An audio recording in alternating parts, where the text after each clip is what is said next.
Hello guys and welcome back to my channel Sirf IAS. तो यहाँ पे हम करंट अफेयर्स जो कि विजन आईएएस की पीटी 365 2021 के लिए अपडेटेड मटेरियल है उसका पार्ट 15 आपके सामने प्रेजेंट करने जा रहे हैं। तो मैं प्रसन्ना वर्मा आपसे रिक्वेस्ट करती हूँ तो चैनल को सब्सक्राइब कर लीजिए, बेल आइकन को प्रेस करिए ताकि आपको रेगुलर अपडेट्स मिलती रहें। टॉपिक हमारा इकोनॉमी का चल रहा था और हम हेड टॉपिक जो पढ़ रहे थे वो एग्रीकल्चर का पढ़ रहे थे, उसी को कंटिन्यू करेंगे और कुछ और बारे में भी जानेंगे। पर उसके पहले अनअकैडमी के नए बैचेस के बारे में जानते हैं। 2021, 22 और 23 के एस्पिरेंट्स के लिए हैं। ये 29 सितंबर से स्टार्ट हो रहे हैं। इसमें 1 ईयर बैच भी मिलेगा आपको, जिसमें प्रॉपर कॉम्प्रिहेंसिव स्टडी। देखिए कितना प्यारा शेड्यूल एडवांस बना रखा गया है। इंडिया के टॉप एडुकेटर्स किस लैंग्वेज में कैसे पढ़ाएंगे, कौन सब्जेक्ट लेंगे, पहले से ही एडवांस में शेड्यूल्ड है। और 2 ईयर बैच भी यहाँ पे अवेलेबल है जो कि 2023 के एस्पिरेंट्स के लिए है। यहाँ पे सारा कुछ एडवांस शेड्यूलिंग देखिए दे रखी हुई है। आपको यूपीएससी निकालने से कोई नहीं रोक सकता। आपको सिर्फ मेरा कोड सिर्फ आईएएस यूज करना है, जो कि आप स्क्रीन पे देख सकते हैं। उससे भी आप डिस्काउंट भी पा पाएंगे। इसके साथ देखिए इंडिया के टॉप एडुकेटर्स आपको करंट अफेयर्स के साथ साथ आपको बहुत ही अच्छा ऑप्शनल सब्जेक्ट भी पढ़ाएंगे और आपके पास स्कॉलरशिप पाने का भी मौका है हर संडे आप 11 बजे से। लेकिन अगर आपको इसके लिए एनरोल करना है तो आपको मेरा इनविटेशन कोड सिर्फ आईएएस को यूज करना पड़ेगा। This is Unacademy combat. Raise hand का ऑप्शन भी आपको मिल रहा है, इसमें आप लाइव क्लास में अपने फेवरेट एडुकेटर से अपने डाउट को क्लियर कर सकते हो। और जो मेरा फेवरेट है लाइव मेंटरिंग प्लेटफॉर्म, इसमें देखिए आप personal coaching, doubt solving, test series evaluation, answer writing, live classes, you'll get each and everything. Oh my god, in such a good amount. अब अगर आपके पास फाइनेंशियल प्रॉब्लम है, Unacademy is also providing loan to you. 0% interest है, 0 processing fees है, फटाफट से hassle free process है। सिर्फ आईएएस कोड का यूज जरूर करिएगा सब्सक्राइब करने के लिए। और 1 साल या प्रेस सब्सक्रिप्शन पे आपको 10,000 रुपए की कीमत की 20 बुकें दी जा रही हैं जो यूपीएससी एक्सपर्ट्स के द्वारा बनाई गई हैं। प्राइजेस प्लस के ये हैं और आइकॉनिक के हैं। मैं आपको आइकॉनिक के लिए सजेस्ट करूंगी कि इसमें आपको बहुत सारी पर्सनल मेंटरशिप मिलती है। देखिए 1 साल के तो इंटरेस्ट फ्री आपको कुछ भी नहीं देना है, तो भाई इससे बेहतर क्या हो सकता है। किसी भी प्रॉब्लम के लिए मुझे @सिर्फ आईएएस सेल्स टेलीग्राम पे टेक्स्ट करें, मैं पूरा कुछ आपको कोर्स के बारे में समझाऊंगी। सारे लिंक डिस्क्रिप्शन बॉक्स में है। चलिए बढ़ते हैं अपने टॉपिक की तरफ। टॉपिक है एग्रीकल्चर का और सब टॉपिक है अदर एग्रीकल्चर रिलेटेड डेवलपमेंट्स। देखिए सबसे पहले हम बात करेंगे फर्टिलाइजर यूसेज के बारे में। तो डेटा के हिसाब से जो केमिकल फर्टिलाइजर का यूज है कंट्री के अंदर 2019-20 में, वो 2018-19 से ज्यादा था। फर्टिलाइजर्स जो सबसे ज्यादा यूज करे गए वो नाइट्रोजन, उसके बाद फास्फोरस और पोटेशियम। पुडुचेरी, तेलंगाना, पंजाब, ये टॉप 3 स्टेट्स हैं जिन्होंने सबसे ज्यादा फर्टिलाइजर का यूज करा। अभी का कंजम्पशन जो नाइट्रोजन, फास्फोरस और पोटेशियम के रेशियो का है वो 6.7:2.4:1 है, जो बहुत ज़्यादा हाईली स्क्यूड है टुवर्ड्स नाइट्रोजन। आप देख सकते हैं इसके अंदर against an ideal ratio of 4:2:1। तो आप देख सकते हैं कितना ज़्यादा है, ये बढ़ा हुआ है। 6.7:2.4:1 हो रहा है। तो अब देखिए नेक्स्ट टॉपिक की तरफ बढ़ते हैं जो कि है ई सांता। अब ये क्या है, देखिए union minister of commerce and industry ने वर्चुअली इनॉग्रेट करा ई सांता को, electronic solution for augmenting NACSA farmers trade in aquaculture. E Santa एक इलेक्ट्रॉनिक मार्केट प्लेस होगी जो एक ऐसा प्लेटफॉर्म प्रोवाइड करेगी जिसमें एक्वा फार्मर्स और एक्सपोर्टर्स कनेक्ट हो पाएंगे। इससे इनकम बढ़ेगी, लाइफस्टाइल बढ़ेगी, आत्मनिर्भर होंगे, क्वालिटी का लेवल बढ़ेगा, है ना, और ट्रेस कर पाएंगे एक्वा फार्मर्स को। अब national centre for sustainable aquaculture, ये जो है ये एक्सटेंशन आर्म है marine products export development authority की, ministry of commerce and industry के अंडर। ठीक है, तो इतनी हमने बात करी। अच्छा, एक बहुत ही इम्पोर्टेंट बात, आप बोलोगे कि मैम ये जो एक्वा फार्मर आप बता रहे हो, ये एक्वा फार्मिंग क्या होती है? देखिए एक्वाकल्चर, इसे एक्वा फार्मिंग भी कहते हैं। इसे कंट्रोल तरीका एक कल्टीवेशन है एक्वाटिक ऑर्गेनिज्म का, जैसे कि फिश हो गए, मॉलस्क हो गए, एल्गे हो गया, दूसरे ऑर्गेनिज्म हो गए जो such value such as aquatic plants वगैरह, तो ये होंगे। उसके बाद बात करते हैं नेक्स्ट स्कीम की, जो कि है मधु क्रांति एंड हनी कॉर्नर्स। तो मधु क्रांति ये इनिशिएटिव है नेशनल बी बोल्ट का, national bee keeping and honey mission के अंदर। इस पोर्टल को डेवलप करा गया है ताकि ऑनलाइन रजिस्ट्रेशन कर सकें।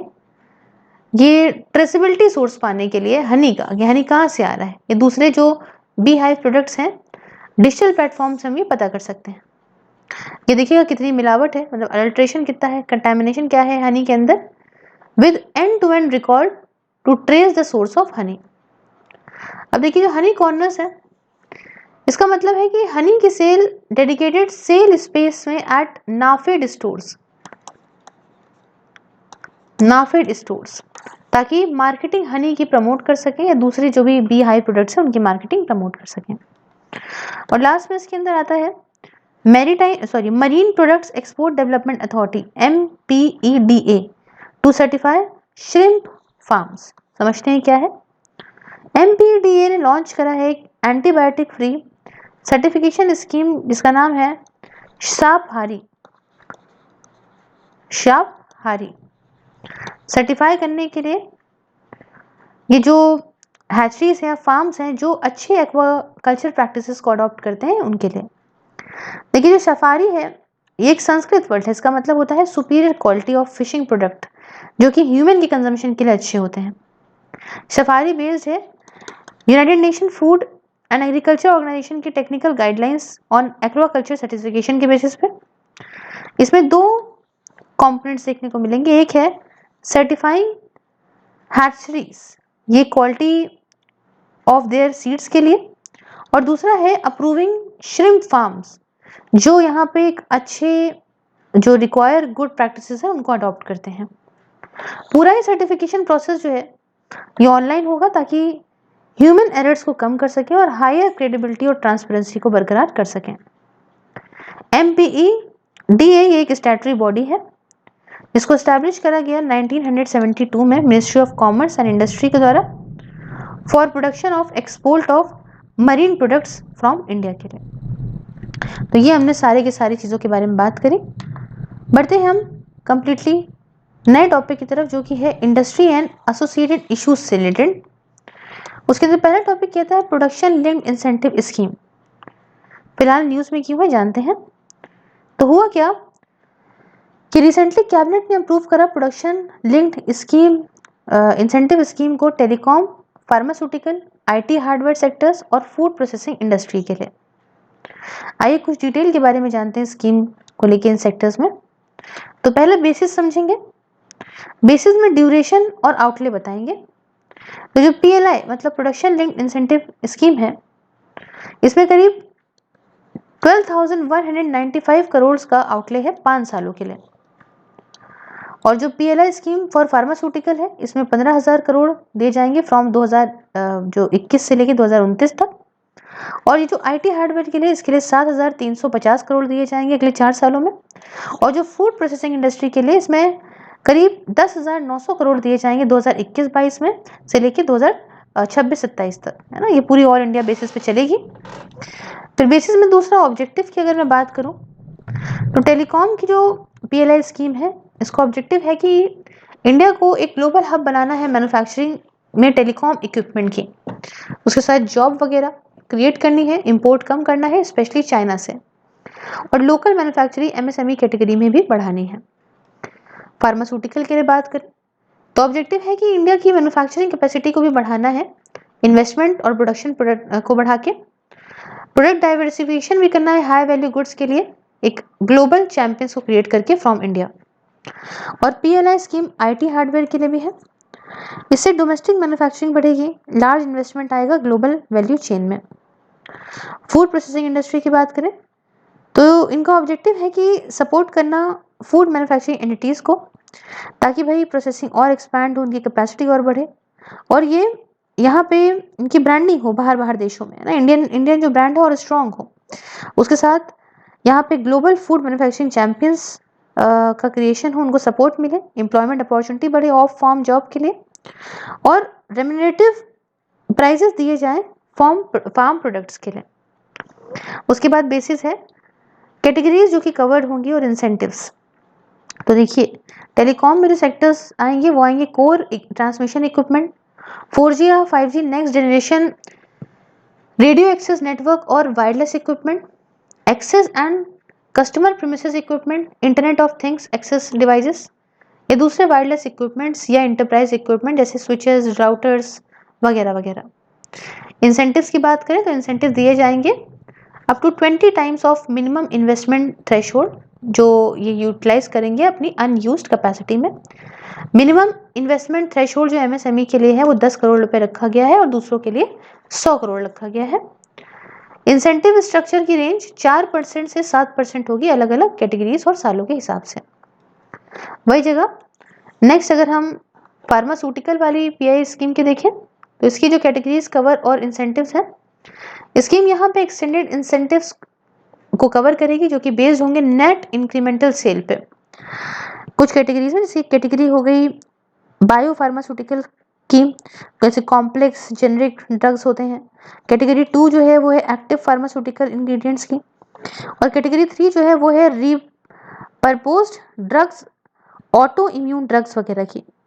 इंसेंटिव की बात करते हैं तो इंसेंटिव में for first and second category में 10% जो इंक्रीमेंटल सेल वैल्यू का है for the first 4 years scheme के दिया जाएगा। उसके बाद 8% हो जाएगा 5th ईयर में और 6% हो जाएगा 6th में प्रोडक्शन के अंडर द स्कीम। और थर्ड कैटेगरी जो मैंने आपको बताई इसमें 5% इंक्रीमेंटल सेल वैल्यू का है फॉर द फर्स्ट 4 ईयर और फिर 4% हो जाएगा आपका 5th ईयर में और 3% हो जाएगा आपका 6th ईयर में। उसके बाद आईटी और हार्डवेयर के लिए मैं आपको बताऊं कैटेगरीज क्या कवर होंगी और इंसेंटिव क्या रहेगा। तो स्कीम जो है ये एक्सटेंड करेगी इंसेंटिव को based on net incremental sale to laptops, tablets, all in one personal computers और सर्वर्स के लिए। इंसेंटिव की बात करें तो स्कीम यहाँ पे ऑफर करेगी 1 से लेकर 4% तक का cash incentive net incremental sale पे ओवर बेस ईयर 2019-20 को रखा गया है फॉर आईटी प्रोडक्ट्स जो कि इंडिया के अंदर मैन्युफैक्चर होते हैं। और फूड प्रोसेसिंग इंडस्ट्री की बात करें तो ready to cook, ready to eat food जो होते हैं, जो साथ में प्रोसेस फूड्स और वेजिटेबल्स हो गए, मेरीन प्रोडक्ट्स हो गए, मोज़रेला चीज़ हो गई, ऑर्गेनिक प्रोडक्ट्स हो गए है ना फॉर एसएमईज, जैसे कि आपका फ्री रेंज एग्स, आपका पोल्ट्री मीट, एग प्रोडक्ट्स वगैरह। और जो कवरेज है इस स्कीम के अंदर ये कोई भी एलिजिबिलिटी को दूसरी स्कीम्स के तहत नहीं अफेक्ट करेगा, जैसे प्रधानमंत्री किसान संपदा योजना वगैरह के अंदर अफेक्ट नहीं करेगा। उसके साथ यहाँ देखिए कैबिनेट ने अप्रूव कर दिया है production link incentive scheme for solar PV modules and white goods के लिए भी। तो स्कीम क्या है समझते हैं। PLI scheme national programme on high efficiency solar PV मतलब फोटोवोल्टाइक मॉड्यूल्स, और दूसरी है PLI scheme for white goods, air conditioners और एलईडी लाइट्स को वाइट गुड्स के अंदर रखा जाता है। ठीक है, पैसा कितना है, आउटले की बात करें तो 4,500 करोड़ रुपए है ये सोलर पीवी के लिए और वाइट गुड्स के लिए 6,238 करोड़ है। ऑब्जेक्टिव क्या रहेगा कि भाई सोलर पीवी में तो मैन्युफैक्चरिंग कैपेसिटी हमें गीगावाट स्केल पे बढ़ानी है high efficiency solar PV modules की। वही जगह जब हम एयर कंडीशनर और एलईडी लाइट की बात करते हैं तो कंप्लीट कंपोनेंट इकोसिस्टम बनाने के लिए देश में मेक इन इंडिया एक इंटीग्रल पार्ट बने ग्लोबल सप्लाई चेन का, इसलिए ये ऑब्जेक्टिव है हमारा। उसके बाद इंसेंटिव की बात करें तो सोलर पीवी में बात करते हैं तो पीएलआई जो है वो करीब डिसबर्स करेगा 5 सालों के लिए PLI will be disburse for 5 years post commissioning of solar PV manufacturing plants on sales of high efficiency PV solar PV modules पे। और वाइट गुड्स में बात करें तो इंसेंटिव करीब 4 से 6% का रहेगा इंक्रीमेंटल सेल का गुड्स की जो कि इंडिया के अंदर मैन्युफैक्चर होंगे for the period of 5 years। और लास्ट में जरूरत की बात करें, नीड क्या है, तो सोलर कैपेसिटी एडिशन अभी देखिए डिपेंड करती है इंपोर्टेड, जो हम इंपोर्ट कराते हैं सोलर पीवी सेल्स को और मॉड्यूल्स को, तो भाई हमारे यहाँ बनता नहीं है इसलिए हम कराते हैं, तो इसलिए हमें ज़रूरत है कि हम अपने यहाँ बनाएं। और वाइट गुड्स में बताएं तो ज़रूरत है हमें अपने यहाँ बनाने की, है ना, हमें इंडिया को ग्लोबली कॉम्पिटिटिव करना है, जो भी सेक्टोरल डिसेबिलिटी है उन्हें हटाना है और इंश्योर करना है एक अच्छी एफिशिएंसी को। तो ये हमने कुछ कहानी को डिस्कस करा इसके अंदर। बढ़ते हैं नेक्स्ट टॉपिक की तरफ। टॉपिक है व्हीकल स्क्रैपिंग पॉलिसी, इंपॉर्टेंट है देखिएगा। फिलहाल न्यूज में इसलिए रही क्योंकि ministry of road transport and highway ने अनाउंस करी व्हीकल स्क्रैपिंग पॉलिसी। तो भाई कुछ जान लेते हैं कि ऑब्जेक्टिव क्या है इस पॉलिसी के, और फिर समझते हैं प्रोविजंस के, प्रपोजल्स के बारे में। तो देखिए ऑब्जेक्टिव तो ये है, पहला कि पॉपुलेशन जो पुराने और डिफेक्टिव व्हीकल की है उसे कम करना है। व्हीकुलर एयर पोल्यूटेंट जो है उसे भी कम करना है क्लाइमेट कंडीशंस को पूरा करने के लिए। रोड और व्हीकुलर सेफ्टी को इम्प्रूव करना है। एक अच्छी फ्यूल एफिशिएंसी को पाना है। जो भी करेंटली इनफॉर्मल व्हीकल है, जो इनफॉर्मल जो व्हीकल स्क्रैपिंग इंडस्ट्री है, इनको फॉर्मल बनाना है। और अवेलेबिलिटी जो लो कॉस्ट रॉ मटेरियल की है ऑटोमोटिव, स्टील और इलेक्ट्रॉनिक इंडस्ट्री के लिए, वो बूस्ट करनी है, क्योंकि ये सारे पुराने वाले बिकेंगे तभी तो बहुत सारा स्टील वगैरह अवेलेबल हो जाएगा ना ऐसी इंडस्ट्रीज को। तो ये तो ऑब्जेक्टिव हो गए। तो अब प्रपोजल्स क्या है, की प्रपोजल्स क्या है इस वीएसपी के, कि डी रजिस्ट्रेशन ऑफ व्हीकल्स, मतलब जो कमर्शियल व्हीकल्स को डी रजिस्टर कर दिया जाएगा भाई 15 सालों के बाद, अगर मान लीजिए फेलियर हो गया to get the fitness certificate. अगर फिटनेस सर्टिफिकेट नहीं मिला तो 15 सालों के बाद यहाँ पे जो है 15 सालों के बाद डी रजिस्टर कर दिया जाए कमर्शियल व्हीकल को। फिर समझिए, commercial vehicle to be deregistered after 15 years in case of failure to get the fitness certificate. दूसरा, प्राइवेट व्हीकल्स को डी रजिस्टर कर दिया जाएगा आफ्टर 20 ईयर्स, अगर मान लीजिए 20 सालों के बाद ये अनफिट देखे गए, in case of failure to renew the registration certificate. और सारे जो गवर्नमेंट व्हीकल्स हैं इनको भी डी रजिस्टर स्क्रैप कर दिया जाएगा 15 सालों के बाद from the date of registration. Incentives जो है स्क्रैप करने के लिए ओल्ड और अनफिट व्हीकल्स को, वो दिए जाएंगे थ्रू रजिस्टर्ड स्क्रैपिंग सेंटर्स। मतलब स्टेट गवर्नमेंट यहाँ पे रोड टैक्स रिबेट देंगे अप टू 25% पर्सनल व्हीकल्स के लिए और 15% कमर्शियल व्हीकल्स के लिए। मैन्युफैक्चरर्स यहाँ पे 5% डिस्काउंट देंगे न्यू व्हीकल को परचेज करने में अगेंस्ट द स्क्रैपिंग सर्टिफिकेट, अगर आप स्क्रैपिंग सर्टिफिकेट लेके जाते हो। और तीसरा, रजिस्ट्रेशन फीस भी यहाँ पे माफ हो जाएगी अगर आप नया व्हीकल लेते हो अगेंस्ट द स्क्रैपिंग सर्टिफिकेट। उसके साथ एक highly specialised registered vehicle scrapping facilities को सेटअप किया जाएगा, है ना, पूरे देश के अंदर पब्लिक और प्राइवेट पार्टिसिपेशन को बढ़ा के। और MORTH ने यहाँ पे, MORTH मतलब ministry of road transport and highways, है ना, इसने अनाउंस करे कुछ ड्राफ्ट रूल्स भी, ताकि रजिस्टर्ड व्हीकल स्क्रैपिंग फैसिलिटी को पूरे देश के अंदर सेटअप कर सके। तो आप कहेंगे मैम व्हीकल स्क्रैपिंग का मतलब क्या होता है? देखिए ऐसा तरीका है जिससे यहाँ पे व्हीकल्स की लाइफ को खत्म करते हैं, डिस्पोज कर देते हैं, है ना। टिपिकली शेडर्स का यूज करके जो तोड़ लेंगे इसको, वो छोटे छोटे पीसेस में व्हीकल को तोड़ देते हैं, मटेरियल को, है ना, और फिर उसके बाद रिसाइकिल करा जाता है। इसमें डीपोल्यूटिंग की, डिसमेंटलिंग की, सेग्रीगेशन ऑफ मटेरियल की, safe disposal of non reusable part वगैरह की जो है एक्टिविटीज आती हैं। If 1990 is taken as base year, अगर मान लीजिए 1990 को बेस ईयर लिया जाए, तो यहाँ पे अप्रोक्सीमेटली हमारे देश के अंदर 37 लाख कमर्शियल व्हीकल्स हैं और 52 लाख पर्सनल व्हीकल्स आ जाएंगे, एलिजिबल होंगे जो वॉलंटरी स्क्रैपिंग के लिए।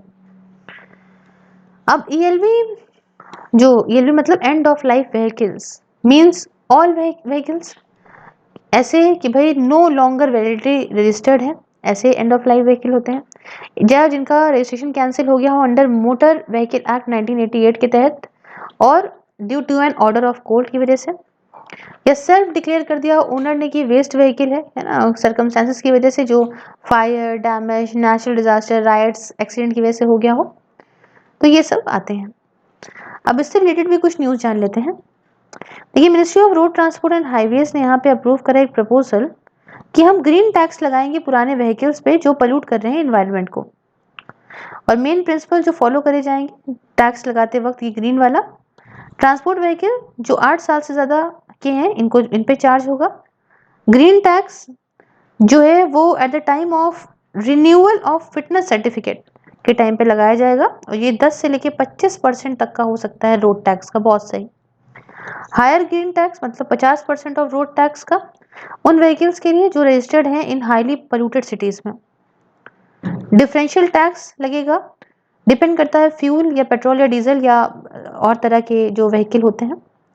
और revenue collected from the green tax to be use for tackling pollution, जो पैसा इकट्ठा होगा इस ग्रीन टैक्स को लगा के, उससे पोल्यूशन को टैकल करने के लिए मदद मिलेगी और उसमें खर्चा किया जाएगा।